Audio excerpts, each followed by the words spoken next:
Assalamualaikum everyone, welcome to Crafty Vlogs.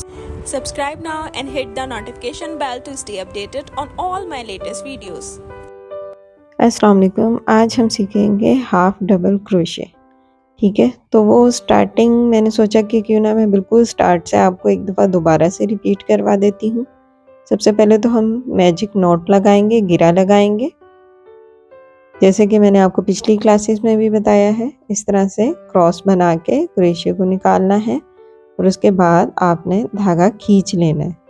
ठीक है, ऐसे इस तरह करने के बाद आपने सिंपल चेन बना लेनी है। सिंपल चेन बनाने के बाद देखें, ये वाली जो चेन है ये इसके ऊपर होती है क्रोशे पे एक सिंगल। अभी हम डबल सीख रहे हैं तो हाफ डबल सीख रहे हैं फ़िलहाल क्रोशिया, तो फिर भी क्रोशे के ऊपर 2 बल आने चाहिए। एक तो ये चेन हो गई ऑलरेडी, एक बल दे के हम एक और चेन बना लेंगे इस तरह से। ठीक है, फिर इन दोनों को हम उंगली की तरफ से करके अपनी तरफ और यूं दबा देंगे। अब जो नीचे चेन बनाई हुई है उसमें से क्रोशिया निकालेंगे और ऐसे बल दे के बाहर धागे को निकाल लेंगे इस तरह से।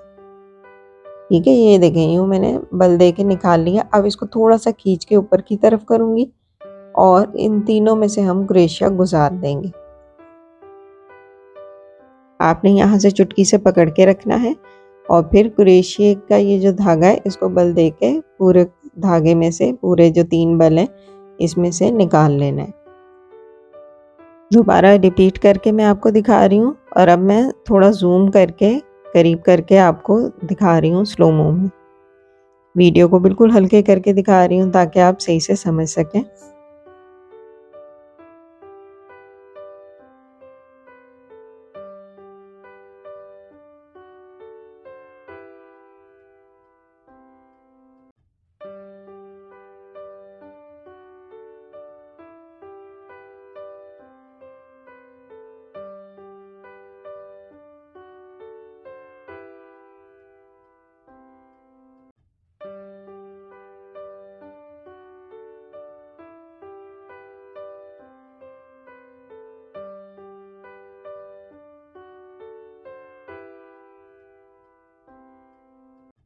आई होप आपको ये चीज़ समझ में आ गई होगी। अब हम आगे चलते हैं, फिर उसी तरह से रिपीट टाके लेते रहेंगे। यहाँ पे देखें मैं साथ साथ जो क्रोशे पे बल दे रही हूँ उसको अपनी उंगली की मदद से दबा रही हूँ। ठीक है, ताकि ये उतरे नहीं बल जो क्रोशे पे हमने दिया। और साथ में मैं खींच के ऊपर की तरफ भी लेके आ रही हूँ कि लेंथ जो तीनों टाकों की ये बराबर से हो जाए, लंबाई एक जैसी हो जानी चाहिए। अब बल दे के तीनों टाकों में से एक साथ गुजार लेंगे। ये कहलाता है हमारा हाफ डबल स्टिच या फिर हाफ डबल क्रोशे। क्योंकि इसमें 2 बल दिए जाते हैं इसलिए इसका नाम डबल क्रोशे। अब इसको हम इसी तरह से रिपीट करेंगे और पूरी जो चेन है हमने चेन रेडी की थी उसके ऊपर ये हाफ डबल क्रोशे बुन लेंगे। फिर हम दूसरी लाइन स्टार्ट करेंगे।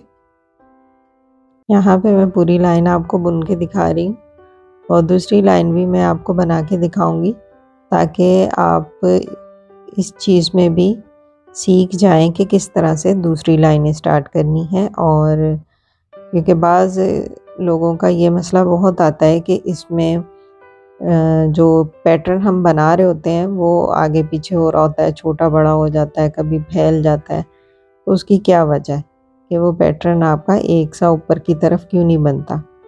तो यहाँ पे नीचे देखें मैंने पूरी चेन को बुन लिया है हाफ डबल क्रोशे की मदद से। अब इस पैटर्न को पलट देंगे इस तरह से और इसके अंदर हम आगे के जो चेन्स हैं उसके अंदर टाके बुनेंगे। अब जो आगे की चेन्स हैं ये लाइन स्टार्ट करने से पहले देखें ये एक बड़ी और चौड़ी लाइन बन रही है। इसको शुरू करने से पहले हम सिंगल चेन बुनेंगे। ठीक है, इस तरह से सिंगल चेन बुन लेंगे। उसके बाद फिर हम आगे अपना टाका स्टार्ट करेंगे। ठीक है, और फिर वही बल दिया क्रोशे पे और चेन में से धागा निकाला। देखिए अब ये नीचे इसको मैंने खींच के ऊपर किया, इसकी लंबाई बढ़ाई और उसके बाद मैंने आगे टाका लिया। तो इस तरह से रिपीट करते हुए आप पैटर्न को बुन लेंगे, पूरे पैटर्न को।